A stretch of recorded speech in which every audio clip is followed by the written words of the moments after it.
Okay, so once again, welcome everybody.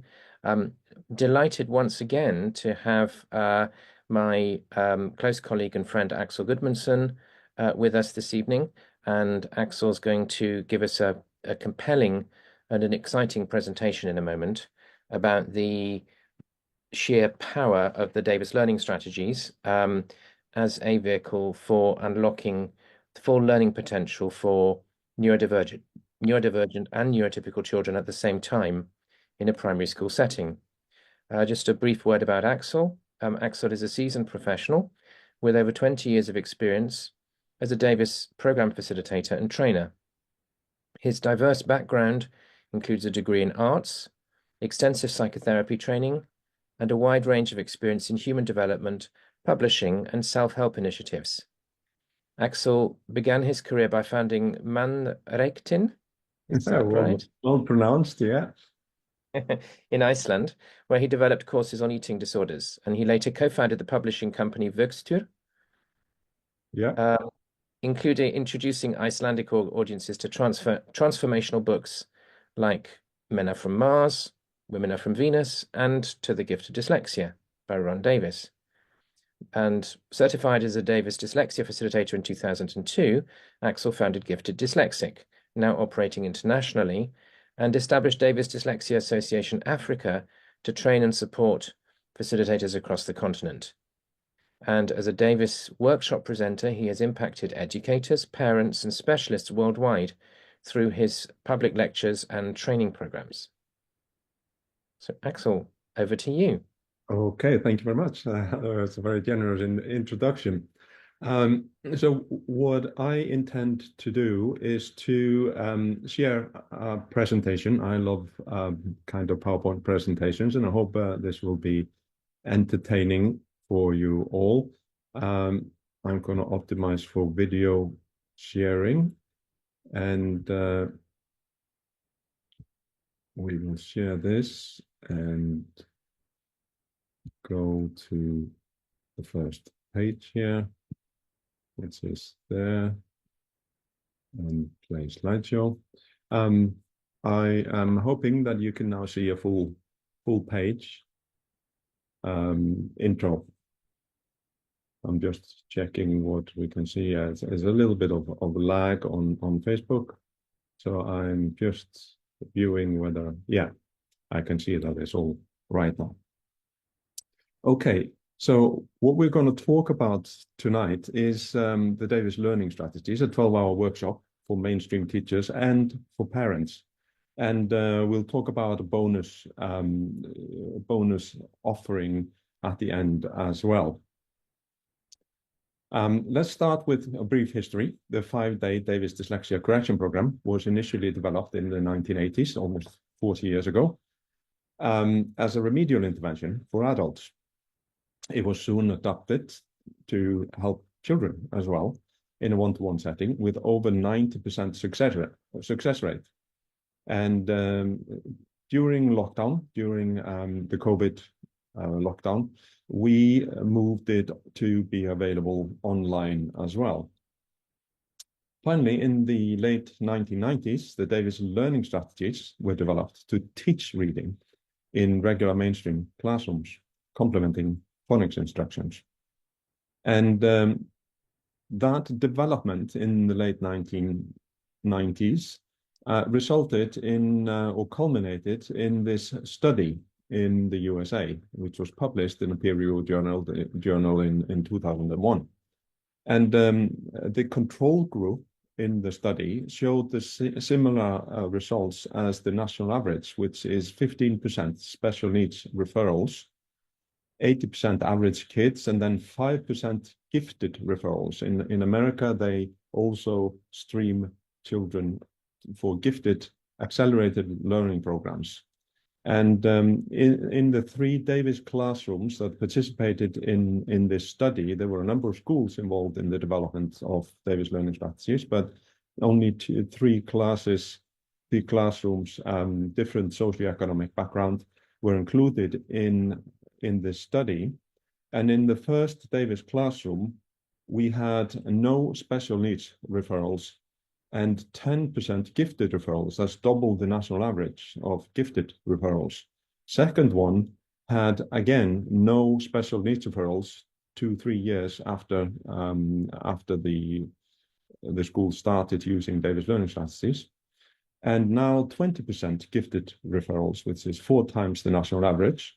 And the third classroom, again, no special needs referrals, but now 40% gifted referrals, 8 times the national average, nearly half the class. We also have a school in India called Omega International. They have over 6,000 learners, and they discovered the 2-day Davis Learning Strategies workshop in 2013. When it's given face-to-face, it's 2 days. When it's given online, which we will be doing in January, we're going to schedule it as 3-4 day sessions. But now Omega has trained over 150 teachers in DLS, with 3 in-house DLS mentors and 2 fully licensed Davis facilitators who set up a remedial department called Indigo. Now, 10 of the first 11 Indigo children achieved average marks of over 70% in grade 10 exams after 3 years of Davis. And these are obviously, they are in a remedial department, so they are probably started off as the worst performing children in that school. And after 3 years of Davis, they all score over 70% in their grade 10 exams. In New Zealand, Davis has also been used quite extensively. This was it was not published in a peer-reviewed journal yet, but this data we have from 10 schools after first 6 months of using Davis learning strategies. So 6 months, within 6 months of doing a 2-day training workshop, this is the result we see.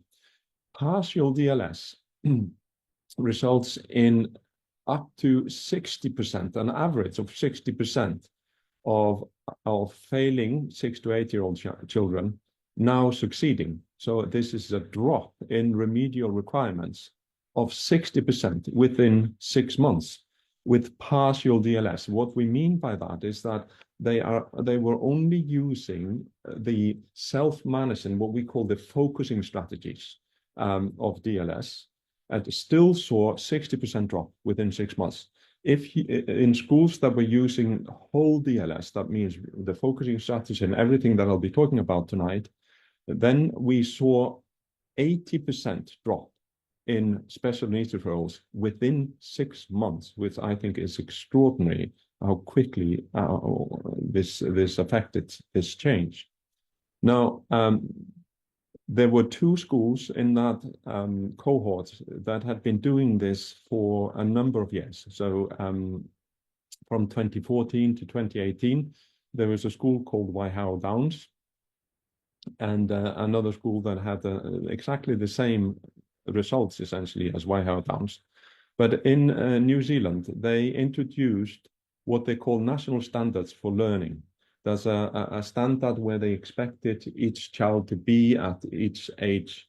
And the average in New Zealand over those 4 years that you see on the screen, 5 years in fact, introducing the national standards in fact didn't change the performance, the average performance of schools in New Zealand.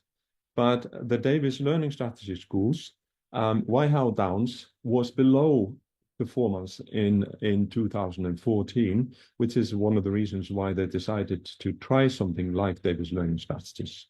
And within a year, they had reached the national average in their children, in literacy in their children. But they kept improving over the coming years. And by 2018, they had over 90% of the children scoring at or over the national standards in reading. But I'm sure you're curious about why not 100%? So what about the nearly 10% that weren't scoring at or above the national standards? Now, it turns out that the children in Whitehouse Downs who had received 3 years of Davis learning strategies, they all scored 100%. They all passed the national standard for reading. So the 10% that didn't achieve the national standards for reading in Whitehouse Downs, they were all children that didn't do Davis learning strategies. They came into the school at a later stage, so they didn't receive 3 years of Davis learning strategies. Now, in those 5 years, there have been no reading recovery intervention required, no special needs referrals in Whitehouse Downs, and dramatic drop in playground behavioral inconsistencies. So DLS extends way beyond academics and way beyond the classroom.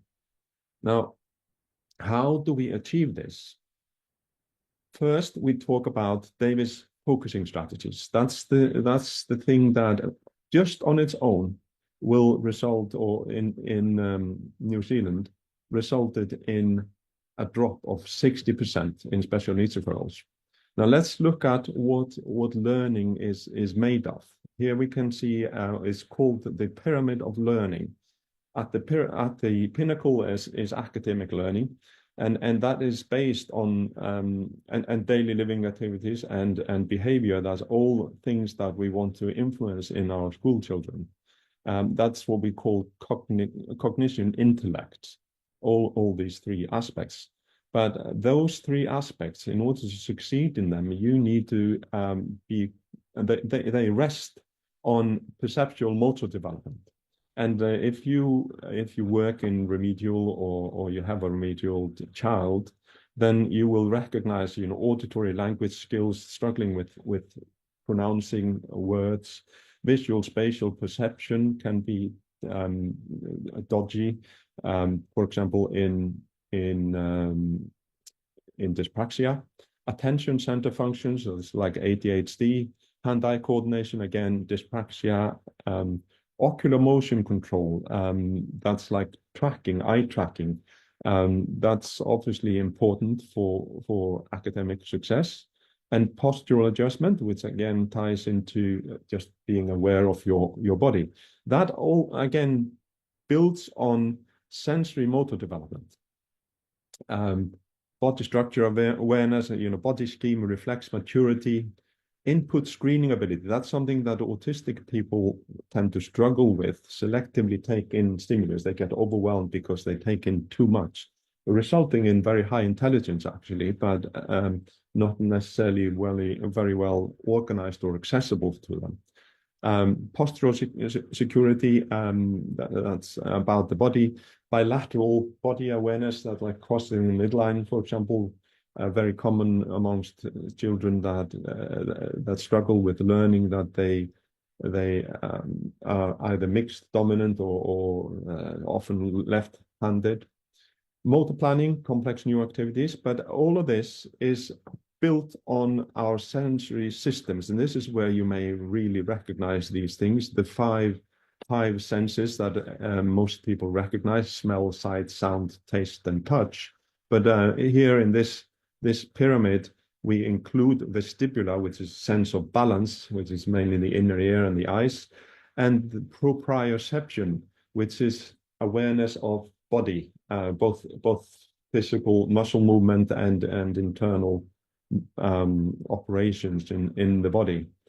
And in order to succeed academically, accurate and consistent perceptions are necessary for developing reading skills. You need to be able to establish focus when you read and effortlessly maintain that focus. And the Davis focusing strategies are simple mental tools which ensure accurate perception. And without accurate perception, learning is likely to be impaired. If you're not able to stay focused on the page, for example, for reading, or on the teacher in the classroom. Now, here is an exercise for you, and I'd like you to participate in this for yourself, and maybe even make a note on the chat. So this is an exercise which is about kind of given you a sense of the difference between different thinking styles and the strength of certain thinking styles, and also give you an experience of the kind of failure that children often experience in the classroom. So I'd like you to name the color. I'm going to give you 10 seconds. There are I think there are 10 colors that I'm going to show you. And what I'd like you to do, you not on camera, but just for yourself, just name out loud the colors you see and see if you can name them all. And we start now.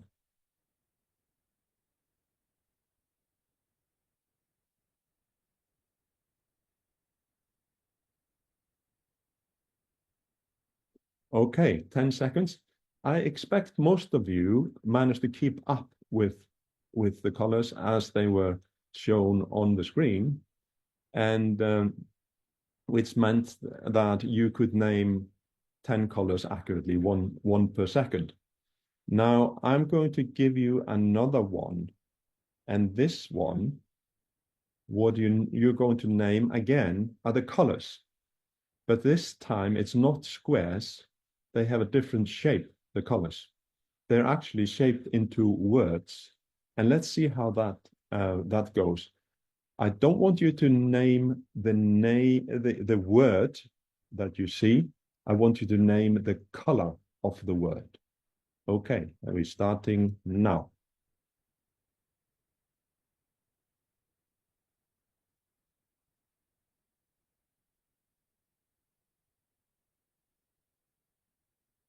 Now, my guess is that you failed in this. I hope so, because that will have given you exactly the experience I'm looking for, that you would have started to read the words instead of telling me the colors. And that is because you would have struggled simply because your focus was affected by confusion. You got confused between the name of the color and the name written by the word. So what did that feel like? I imagine that felt like maybe a sense of embarrassment, maybe feel like, you know, I'm struggling with something that maybe everybody else can do, and so on. But I can tell you, everybody struggles with that pretty much, except what do you think a non-reader would have done? How do you think they would have succeeded in naming the colors of the words? If they can't read the words, then the shapes of the words in the second time, the fact that they were shaped like words, wouldn't really have affected them. As long as they know the colors like you did in the first with the squares, they would just as easily be able to name the colors of the words. They wouldn't be confused by the words. So most children, when they're starting, well, all children, when they're starting to learn to read, they are not just non-readers, they are also non-verbal readers. They're non-verbal thinkers. They think with the meaning of words and not with the sound or the shape of words, and therefore they are not confused by the shape of words when they see this exercise that we just did. Now, this is a little just snippet of how we do Davis-Focus strategies in a classroom. It can be done normally it's kind of installed in a small group, but once all the kids learn how to do this, we do this with the whole class. And this is what it looks like. Now I'm going to do focus. Okay. I want you to get comfortable in your chair and close your eyes. Now do a release and feel it all through your body.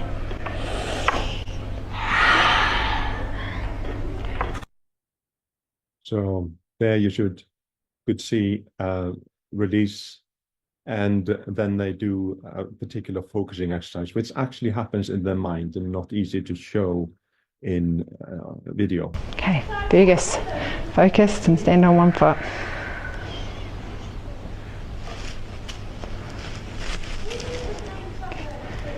Good boy.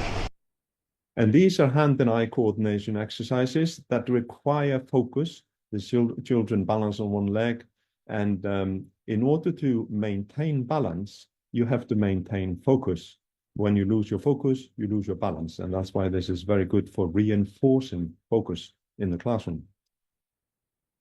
Now, this is an exercise a little bit to make some of you feel embarrassed, and some of you possibly have seen this. If you have seen this, you know where the cigar is. If you haven't seen it, you probably cannot see the cigar.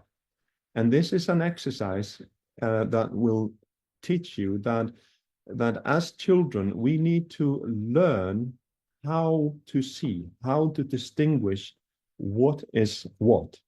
So just have a look at this picture and see if you can see the cigar in this picture. I'm going to give you a moment. It's staring you in the face. Now I'm going to show you where it is. There it is. And now, once you've seen it, you cannot unsee it. Before, I hope you didn't see it, but now, because I've seen this before, I cannot unsee the cigar. I cannot see this picture the way I saw it the first time I saw it, where I couldn't see the cigar. But the point here of this exercise is that we need to learn how to see things, how to filter stimuli, and how to interpret shapes. For example, shapes of letters and words. And also know what is important and what isn't important in what we are looking at. We work with multisensory tools, and we use plasticine.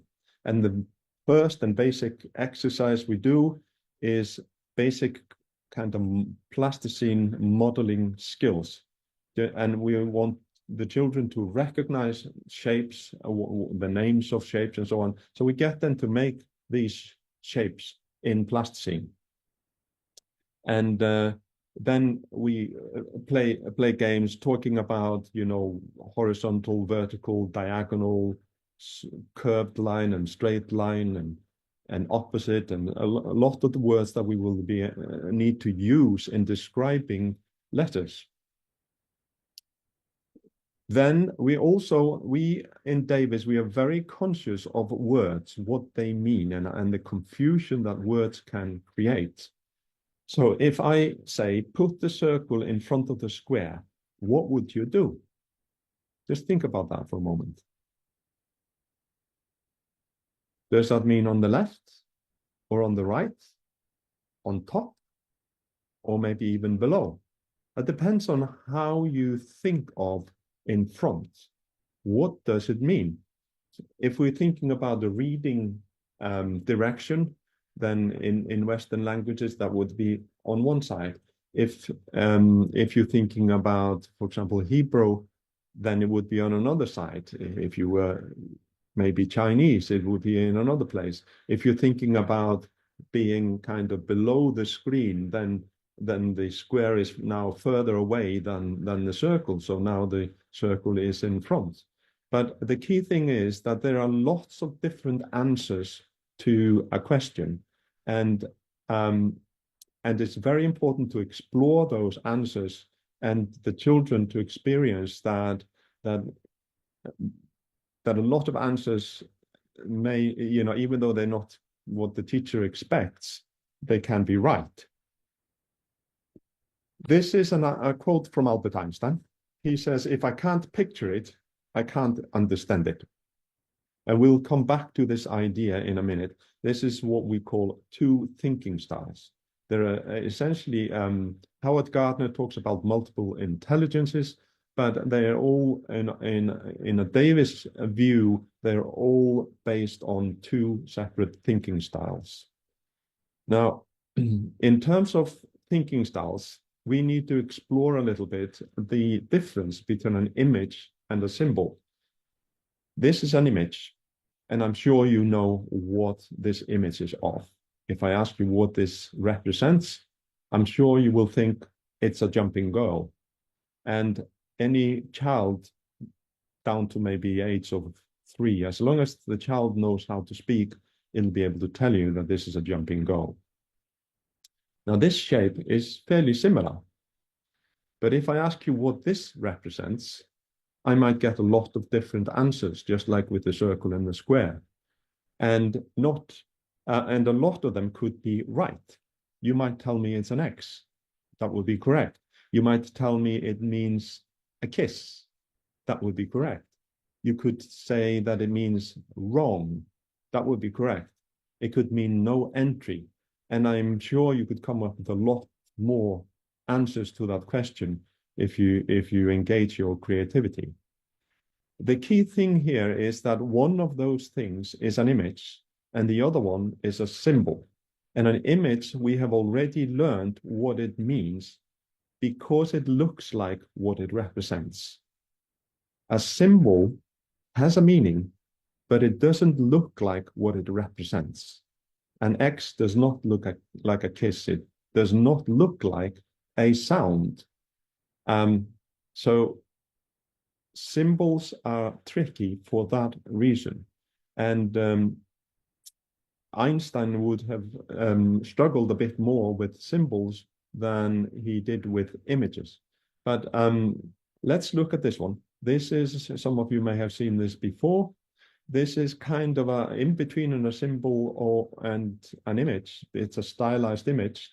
And if you are confused about this, if you haven't seen this, then you might be confused about this. And then I'm going to ask you, if I gave you a chance to see this from a different perspective, from a different angle, do you think your confusion might go away? Now, if you have seen this before, you know it will. So let's just dive straight in and look at it. There you go. It's the same thing from a different angle, from the side. And now I'm sure your confusion has gone away if you had it. Now, this one, I'm sure you haven't seen before, unless you've been to one of my lectures before. And this is an actual photograph. I cleaned away everything around it that could give you clues to what it is. So I'd like to ask you, or think a little bit about, what could this be? Now, you could give me a lot of different answers because I'm asking, what could this be? And they could all be right. But in fact, there is only one right answer, what this actually is. And I'm going to ask you again, do you think, if you feel confused now, do you think that confusion might go away if you got a different perspective? Let's see if that happens. Yeah, I presume your confusion has gone away now. Young children use this 3D talent frequently, and it works beautifully with real objects.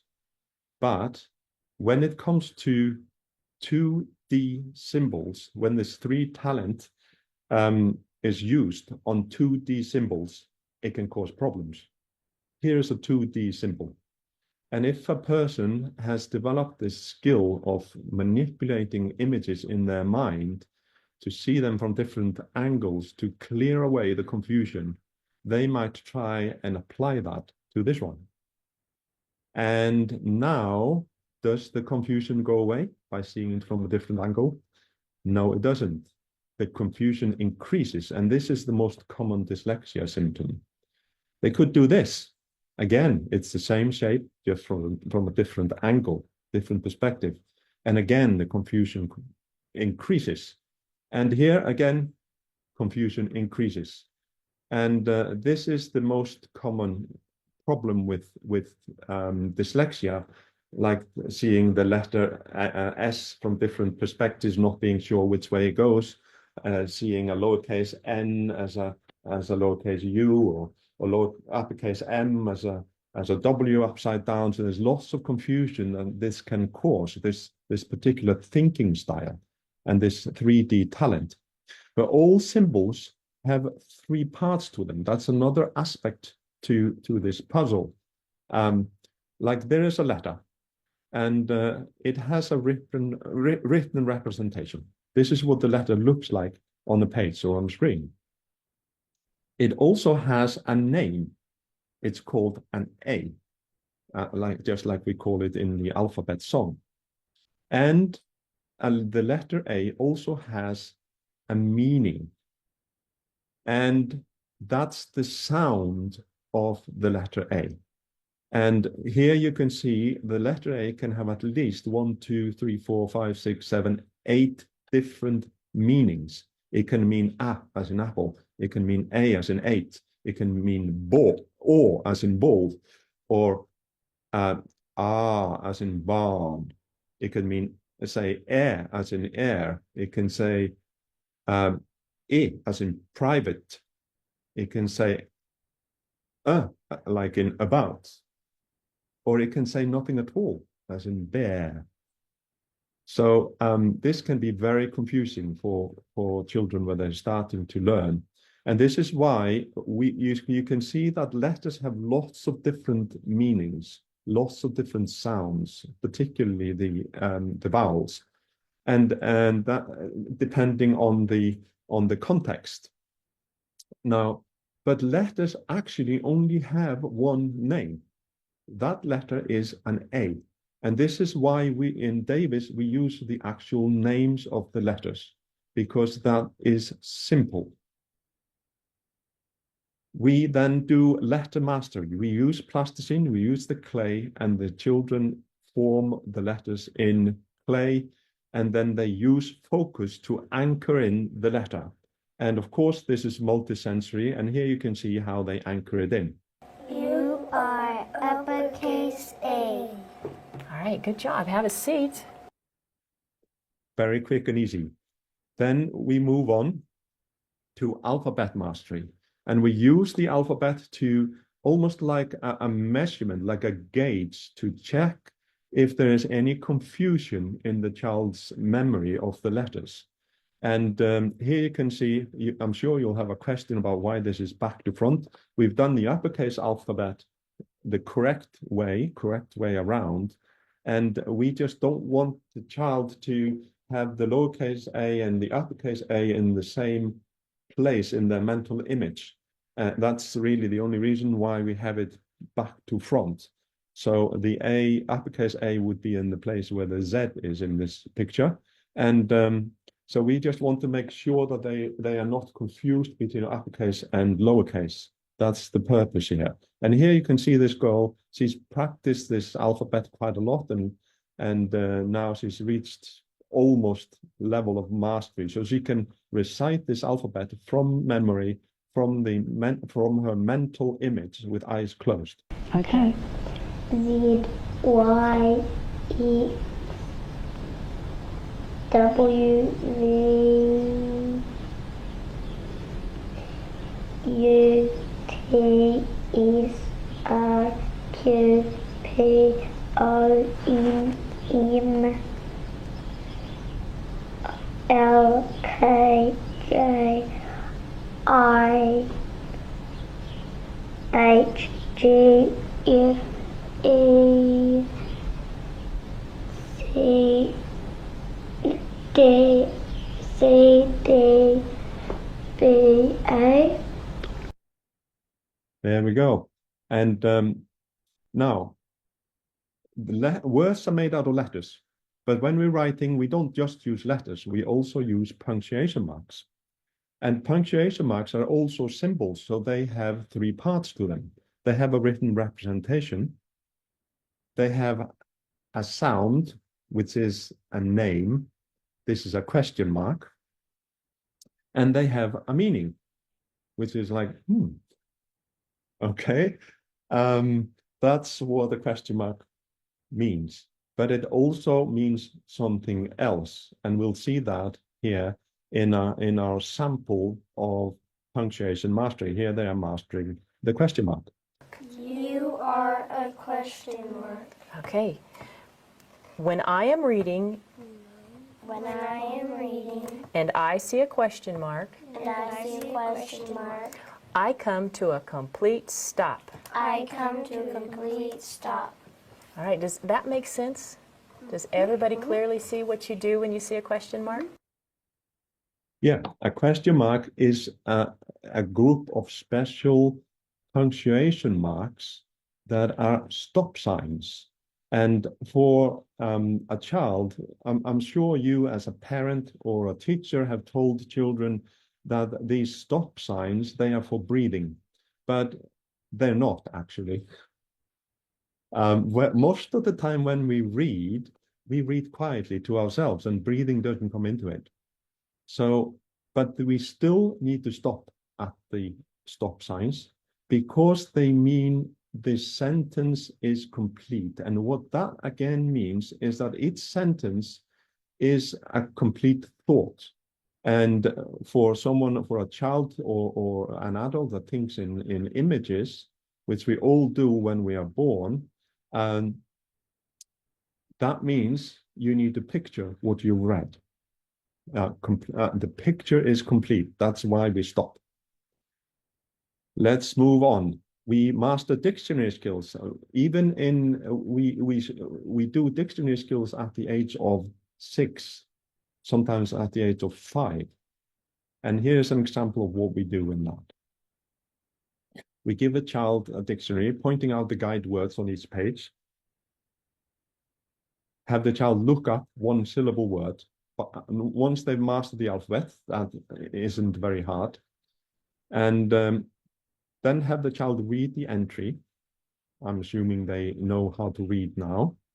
Or we read for them. And then we discuss the 3 parts of a word: shape, sound, and meaning, which are all in the dictionary. The entry word is the shape. Some dictionaries have a pronunciation key, like this one, and then they have a definition which describes the meaning. Here is a quote from Albert Einstein, who was a non-verbal thinker. He said, "The words of the language, as they are written or spoken, do not seem to play any role in my mechanism of thought." What he meant is that he didn't use this part of a word when he was thinking, and he didn't use the sound of the word when he was thinking either. He just used the meaning of the word. He thought with the meaning of words. And young children do that primarily. As we learn to speak, we start developing verbal conceptualization, thinking a little bit more with words, and school then reinforces that. And in fact, school is primarily designed for those who think with words. Schools don't cater very well for people like Einstein who think with the meaning of words. Now, he says the physical entities which seem to serve as elements in thought are certain signs and more or less clear images. So signs that could be like an arrow or something like that. Or the sign, there could be a sign of a loudspeaker like we see on our phones, for example. Now, there are 2 thinking styles primarily.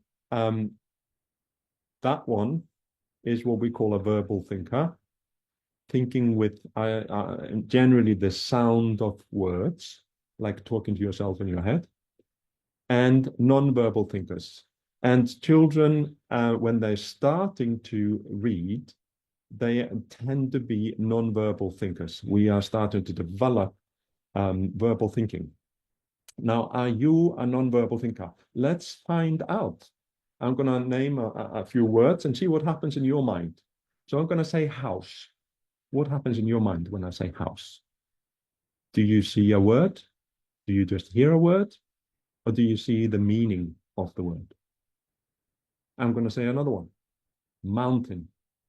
What happens in your mind when I say mountain? Okay. It's probably a picture of a mountain. It could be a cartoon, or it could be like a photograph, or even more realistic than a photograph. It could be 3-dimensional. You could be on the mountain even. And And then I'm going to say another word. The. What happens in your mind when I say the? It has a written representation. It has a sound, which I gave you. Did you picture the meaning? Probably not. Most people don't really know the meaning of the. And that's one of the things that causes problems with learning to read.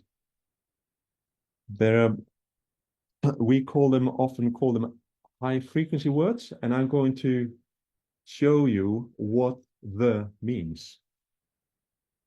It's a definite article. Now, maybe for some of you, that could help. But my guess is for most of you, it doesn't help very much. So I'll give you a better definition from a children's dictionary. There it is. Now you've seen what the definition is. I'll read it to you so you get the sound as well. That one which is here or which has been mentioned. Now you have the shape of that definition and the sound of that sentence. Does that help? Probably not. And the reason is that there are 10 words in this definition, and 9 of them, the bold ones here, are from a list that we call trigger words because they trigger confusion and cause problems with reading. They are the ones that most often dyslexics struggle with. But even non-dyslexics, like you now, it doesn't really translate into an easily understood sentence. Here's a picture, clay model, of the meaning of the and the shape of the. And then we would add the sound of the to this. And then we have all 3 parts of the word together.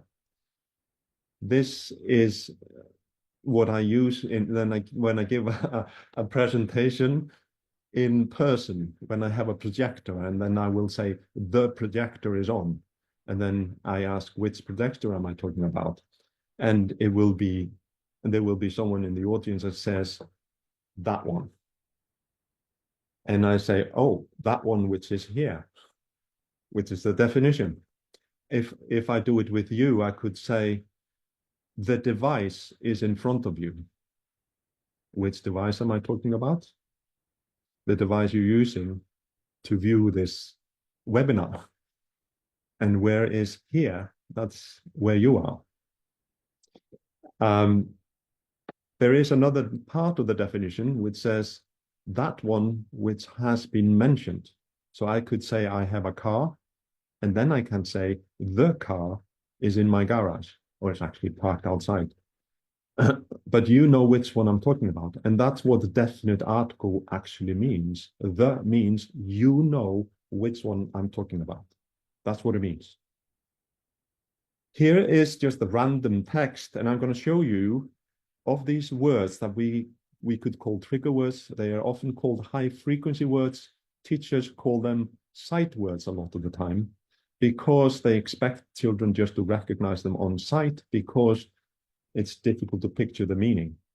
But in this text, I'm going to take away all the trigger words, all the words that are there are only roughly just over 200 words, 217 words that most people struggle with when they're dyslexic. And if I take, this is 134 words here. If I take away the trigger words, we're left with 70 words. And you could kind of read this, and a lot of dyslexics, they read this part and then they guess the context, the relationship between these words. And they can get past that reading, but normally comprehension suffers because the relationship between the words is given with these words. And you can see that's more than half of the words on the page are from this list of 217 words. Here is an example of what's called the running commentary, where a dyslexic is asked to read a passage of text to see which words he trips up on. And these are the words he tripped up on. And there are 10 words. Substitution, SS means substitution. That he read a different word. C is correction. He made a mistake but corrected it. And H is hesitation. He hesitated before he could read the word. So these were the words that caused problems. Not the long words, not the kind of difficult words. There was only one word that's not from the list of 217 trigger words. 10 errors, 9 of them were from the list of high frequency words. And that's why we master these words in the clay, using focus and using multisensory methods, including the meaning of these. So the meaning, we find the meaning in the dictionary. That's why we master the dictionary skills as well. And here you can see children, they spent time making the shape of the word and the meaning of the word, and now they're adding the sound. And you're going to say, you are with, meaning in the company of. Are you guys ready? Let's do that together. You are with, meaning in the company of. In the company of. Great job. Now point to your word and say, you say with. Okay, have you got it? Why don't you go ahead and touch and say the letters of your word together. W-I-T-H. Okay, now everybody check and make sure that that word is clear in your mental picture. Close your eyes and see if you can see it in your mental picture. And because they've mastered the alphabet completely, they can now hold the mental picture of a word as easily as they would hold a drawing of a smiley face or any other image, because now they can relate to the letters as images rather than symbols. Then we do reading exercises, and they are different from phonics reading exercises. This is complementary to phonics. And we start with just spelling, and without getting the child to figure out the word, the child just names the letter, and then the assistant, the teacher, or the parent tells them the word. So there's no figuring it out. And what we find with this method is that very rarely does a child need to read a word more than twice before they start recognizing it. And this is what it looks like. T-H-I-S. This This.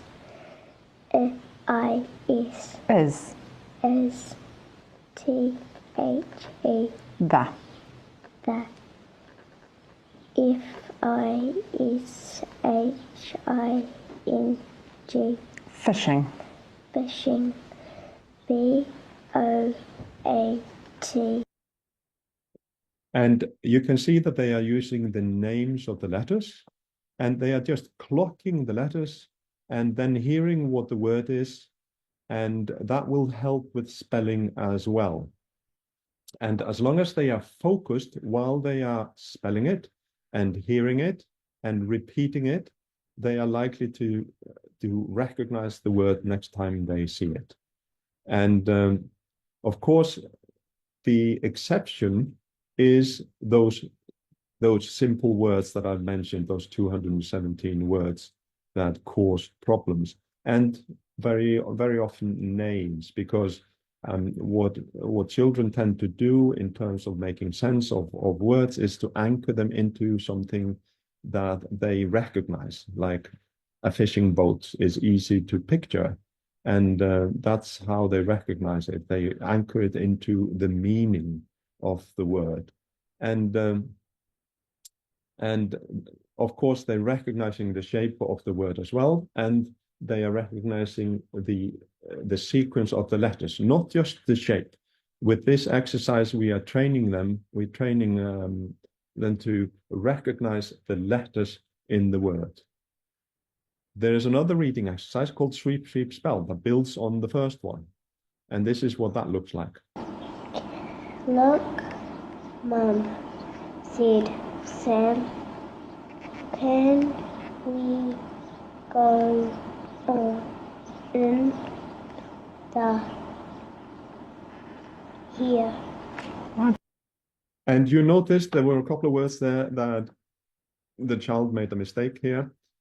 And then she got it, she swept through it with the finger again. We are training eye tracking here as well. And the correct way of reading, which is to sweep through the word, not just look at the shape of the word, but sweep through the word. And if a child kind of builds that as a habit, then they will be taking in spelling as well as the meaning when they read. And so you can see that this procedure is called sweep, sweep, spell. If the child wouldn't get it on the second sweep, they would go back to the earlier procedure and just spell it, and the assistant will, or support person will just tell them what the word is. There's no working out of a word. They either recognize it or they get support. And then finally, there is what we call picture punctuation. This is the third reading exercise. And this time we are interested in comprehension. The first two exercises are just practicing procedure of reading. This one, we are looking at comprehension. The bears and foxes and the great wildcats could not get them. Okay. So what picture do you have now? All of the beavers in their home and all of the animals, like the foxes and the bears and the cats, are all out. Okay, out whereabouts? Where can you see them? Out on the grass near the forest. Okay. And you may have noticed that there was one word that this boy skipped, and that was from the list of trigger words, from the high frequency words. It was not the picture words that he skipped. Now, how can you achieve this? If you want David's learning strategies in your school, we would want the foundation head, the head of foundation phase, because it's primarily focusing on foundation phase, learning to read. That person has to be on board, as well as the Senko and the school principal. We want the school, it's not really, we don't see maybe great success if just one teacher in the school is doing this. You need to be quite a brave trailblazer if you're going to be the only teacher in the school doing this. But you ideally, we want support from school management and administration. But to ensure motivation, we've also had schools where the decision is made top down and we don't get buy-in from the teachers, and that is not advisable either. So to ensure motivation, each teacher opts in to be trained. We propose a free lecture like this presentation I've been giving now as the first step. One teacher and any teacher aide is trained for each of the grades 0, 1, 2, and 3 for 4 years. And then training each participant costs on average of, we're talking about dollars here because we're expecting some international attendance to this presentation. So it'll be a bit cheaper in pounds, obviously. So we're talking about roughly $1,000 per participant, or then 2,000 per classroom if it's one teacher and one teaching assistant. And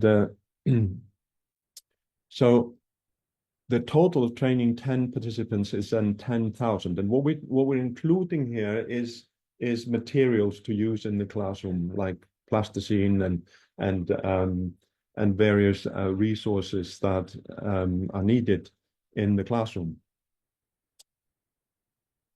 Now, how much is that? It sounds like a lot of money, $10,000.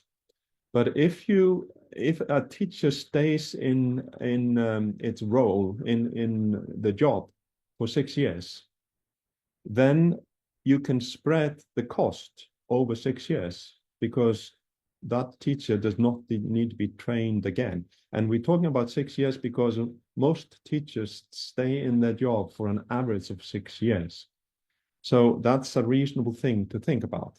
Now, if you're in a class that has 12 learners, then and you spread that over all the learners that you're actually teaching through those 6 years, then it comes down to $31 per child.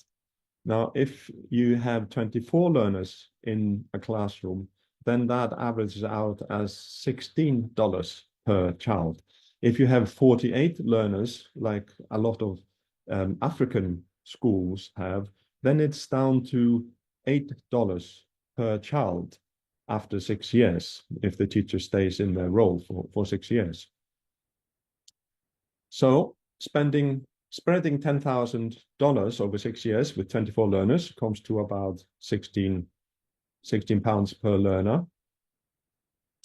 But DLS benefits extend beyond the first 4 years. It lays a foundation for effortless learning and teaching for the rest of the learner's education. So even though we're only using it for using the reading exercises in the first 3-4 years, we're laying a foundation so that there is no learning struggles further up in the education. So the cost of DLS could therefore arguably be covered by every learner in the school and not just grades 0 to 3.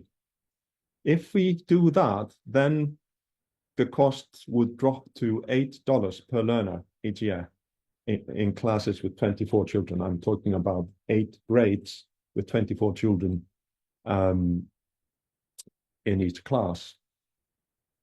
And that would then cover training of 10 DLS staff every 6 years. If you have 48 learners, it drops down to $4 per child. And of course, if teacher training colleges offered DLS in pre-service training, that cost could be cut significantly. If DLS training was offered as an online course, then again, we could increase both the reach and affordability. And that is our dream, to be able to offer it as an online course or possibly a hybrid. So only $4 to $8 annually per child. And if you look at that per month, then we're talking about less than $1 per month to introduce Davis learning strategies in a school, if we spread it over 6 years, which is a reasonable way of thinking about it. Now, what's involved in Davis learning strategies? Time required.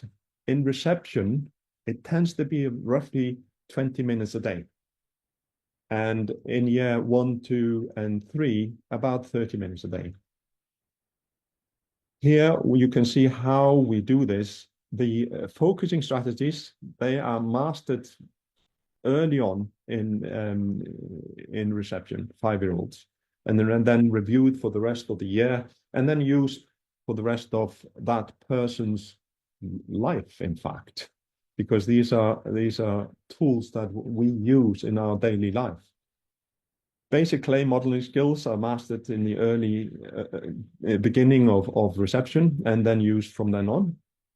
Letter mastery, uppercase in the first kind of 6 months of reception, and lowercase mastered in the second half.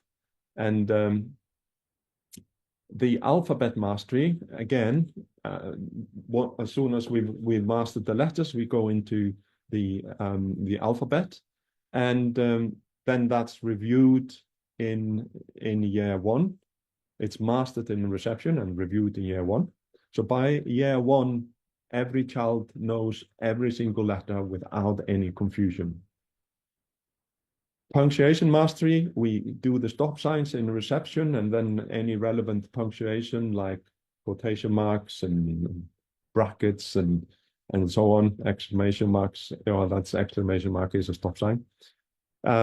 So you can see how that we start with the stop sign in reception and then relevant punctuation as they're introduced in the curriculum.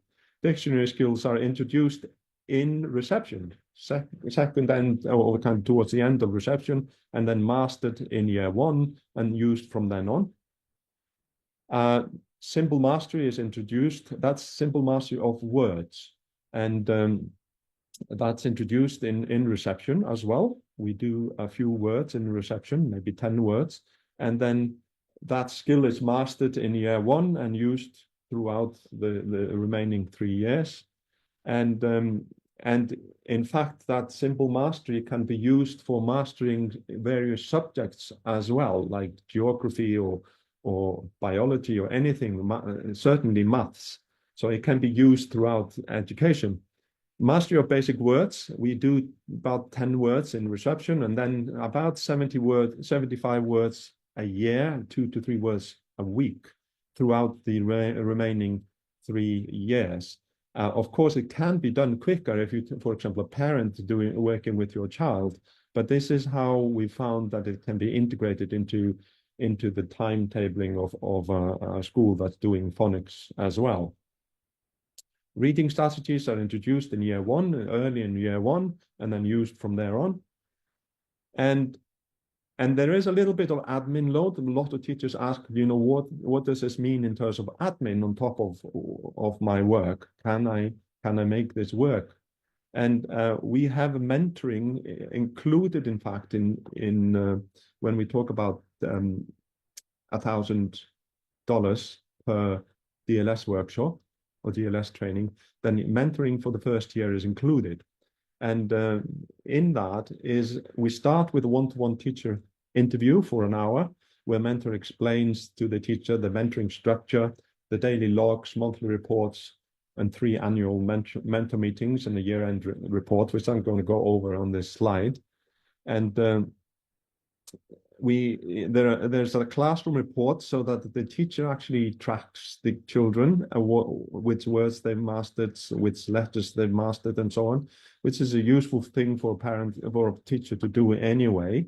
But we just have a very structured way of tracking that.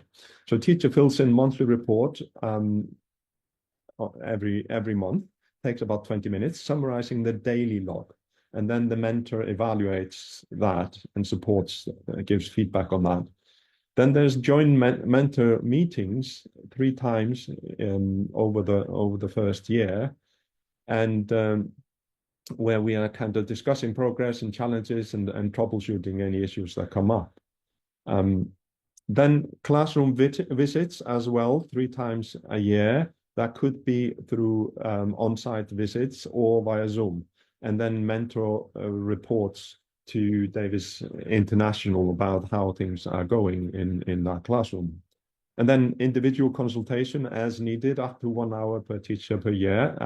That's obviously not a lot of individual support, but there could be also possibly something like a Zoom support as well. And then there is a year-end survey. A teacher completes year-end survey online, and mentor evaluates and sends a report to DDAI, because this all sounds too good to be true, and we are busy gathering data to be able to present like I did in the beginning here, and we are very keen on gathering data and producing more research on this.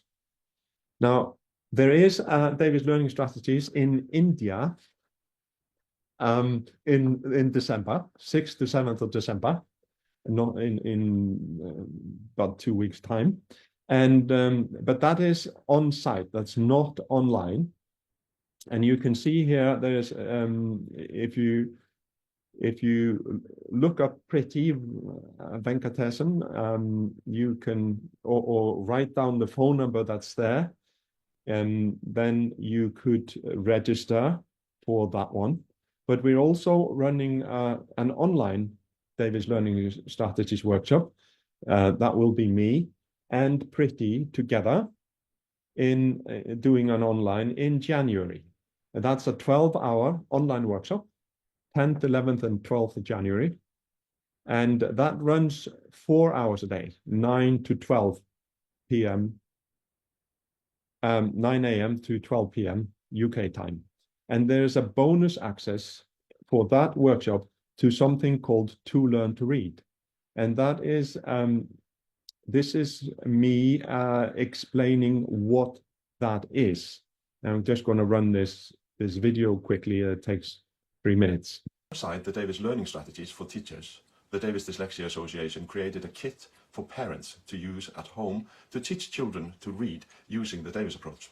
During the 2020 pandemic, I obtained permission from the Davis Dyslexia Association International to convert this kit into an online course for parents who needed to teach their children to read at home because of lockdown and school closures.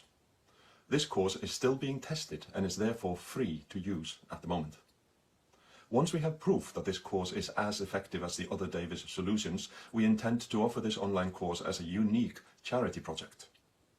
Many charity organizations do a wonderful job of helping people in need throughout the world, but for the person donating funds to that organization, it can be difficult to see the direct impact of their donation. Most charity organizations depend on passionate contributions from volunteers, but they still have considerable overheads which need to be paid for. So only a part of any donation is received by the intended recipients. This is where we are different.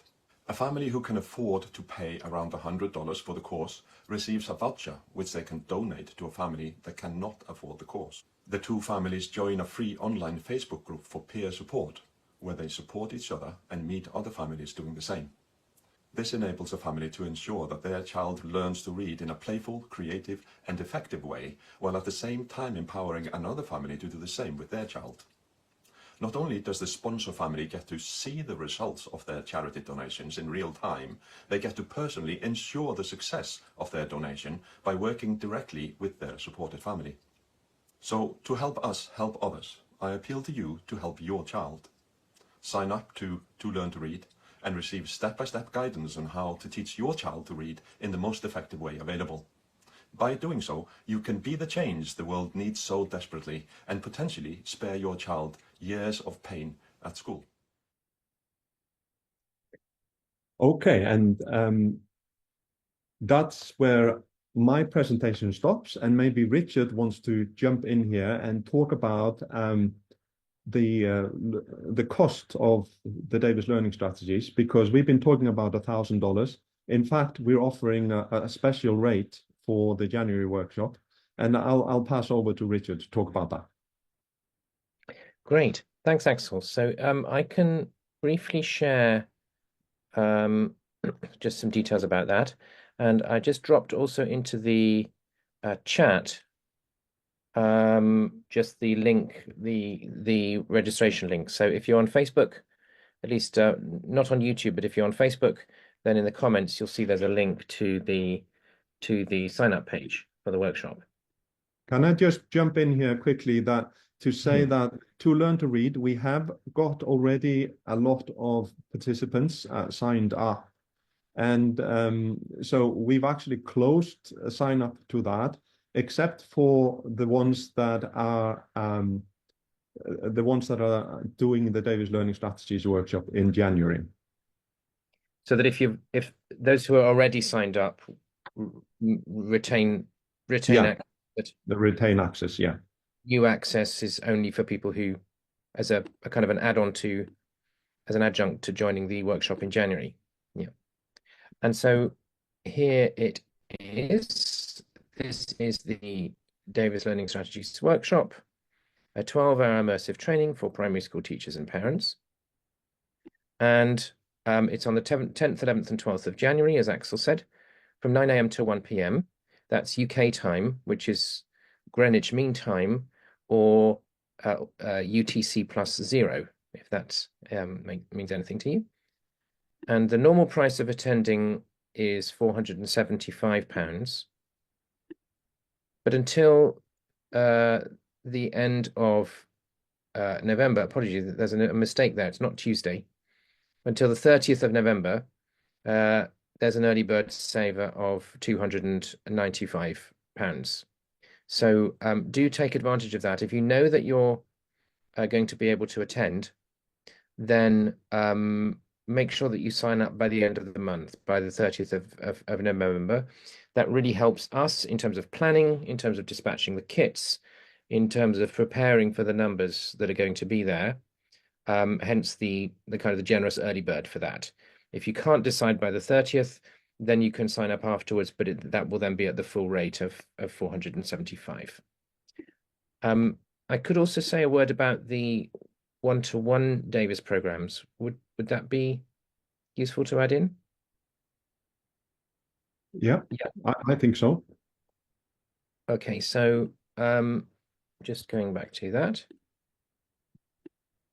So if you are a parent, well, or an educator for that matter, and particularly a parent of a child who's older than the Davis Learning Strategies age, so over the age of 8, or indeed if you're an adult who is a dyslexic thinker and struggles with reading and writing, or with other aspects of learning, it is not too late for you with Davis, because you can access learning can become easy for you if you access one of our one-to-one programs. If it's reading and writing you're after, then it's Davis Mastery for Dyslexia. If you struggle with attention focus and/or impulse control, then Davis Mastery for Attention. Difficulties with mathematics and/or mathematical thinking is Davis Mastery for Maths. Davis Foundations for Reading is the kind of the one-to-one equivalent of the Davis Learning Strategies program. So that if your child is at a school that is not applying Davis Learning Strategies, you do not need to be denied access to those benefits, because you can approach one of our licensed facilitators, and your child aged 5 to 8 can receive that program one-to-one over a more kind of compacted and intensive format in partnership with you. Okay. On the autism side of our work, some of our practitioners, our facilitators, are also licensed to work with autistic individuals. And then we have a program called Davis Autism Approach for verbal autistic individuals, stepping stones for the verbally challenged, and/or for children under 8 with autistic tendencies. And then we have Davis Concepts for Life, which is a powerful executive function, emotional intelligence and self-responsibility program. And Davis Concepts for Life Early Years for children under 8. And these programs here in the UK and Ireland, we're able to spread the cost of these programs over 10 months, if that's helpful. Many of the programs listed here, therefore, become accessible at for an investment of £288 a month for 10 months. And then after the 10 months, that's it. Okay, that's your investment.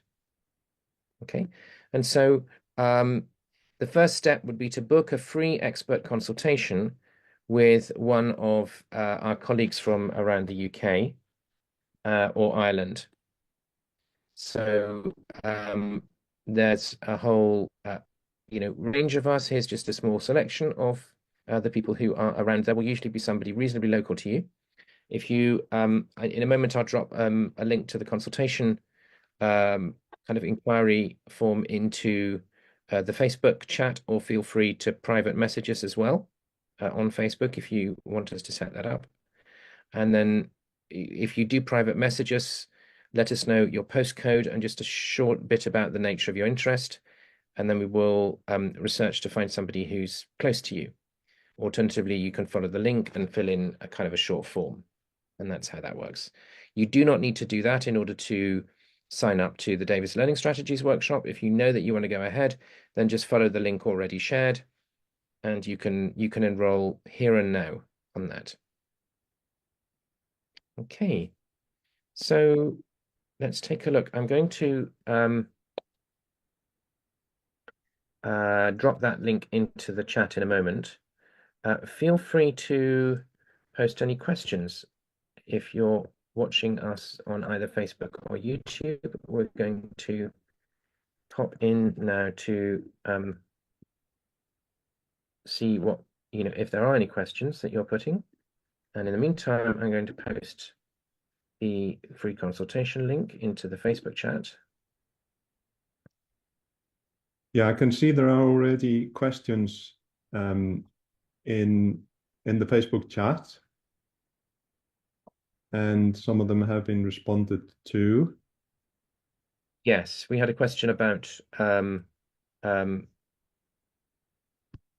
sorry, I think I may have just posted this in the wrong place, as if it was a reply to one of the questions.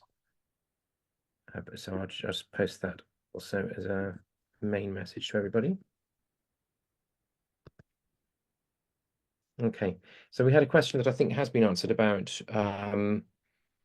sort of suitability of the program for a 12-year-old.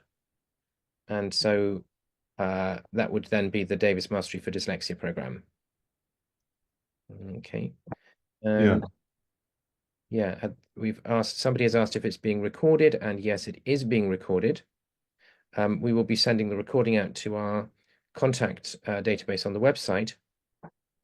If you are not, if you don't receive emails from us, then again, feel free to private message us in Facebook and either say, please, can I have emails from you? Or specifically, please, could you send us the recording of this webinar?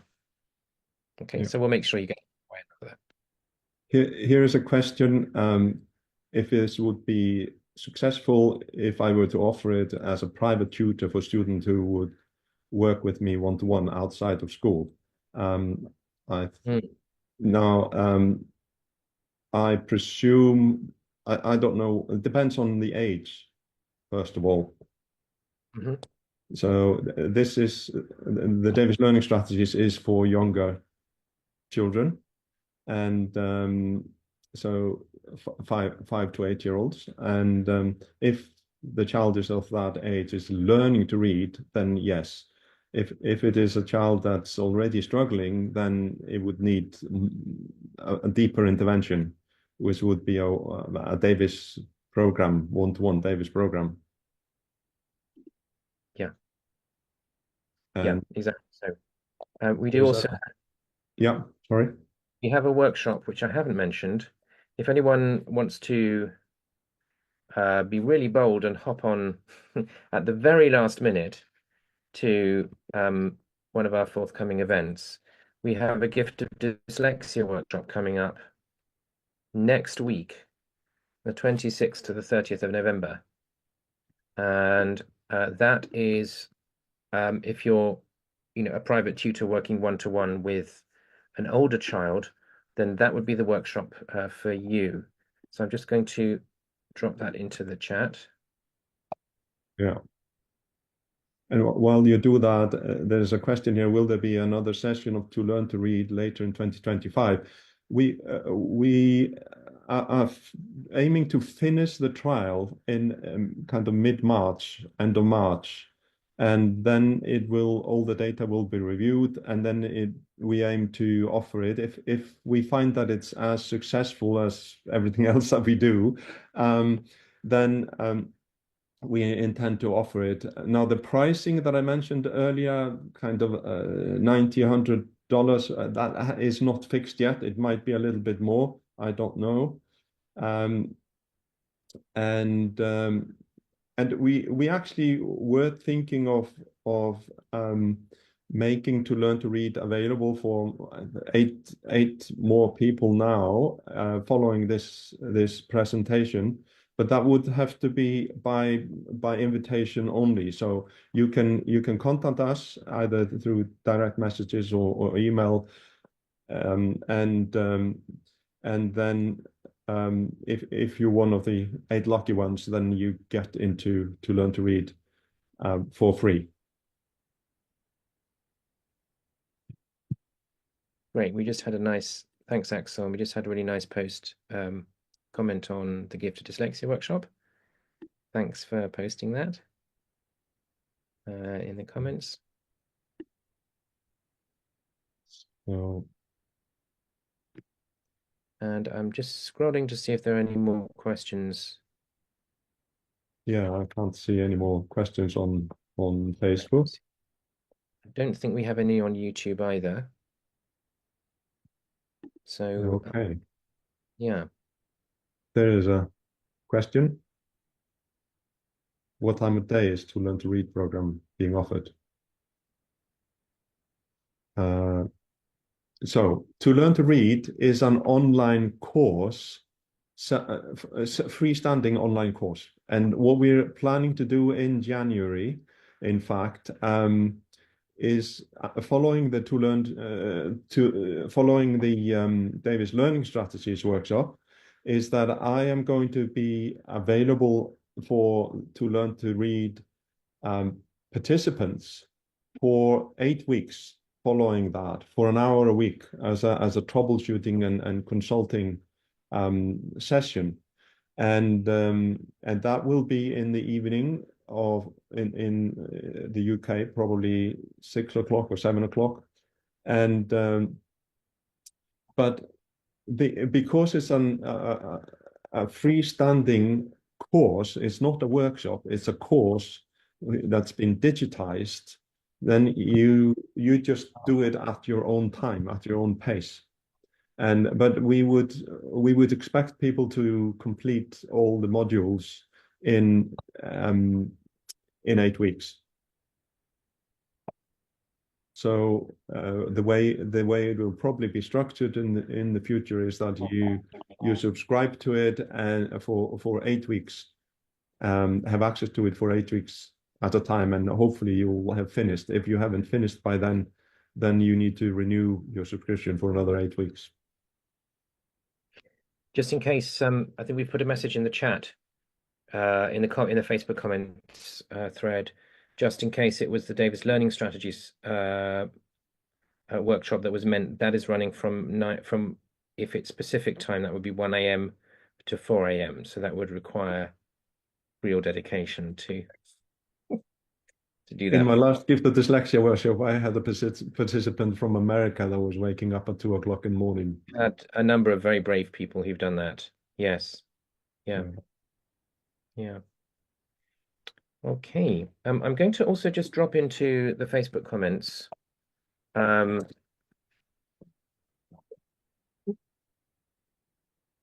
link to our YouTube channel.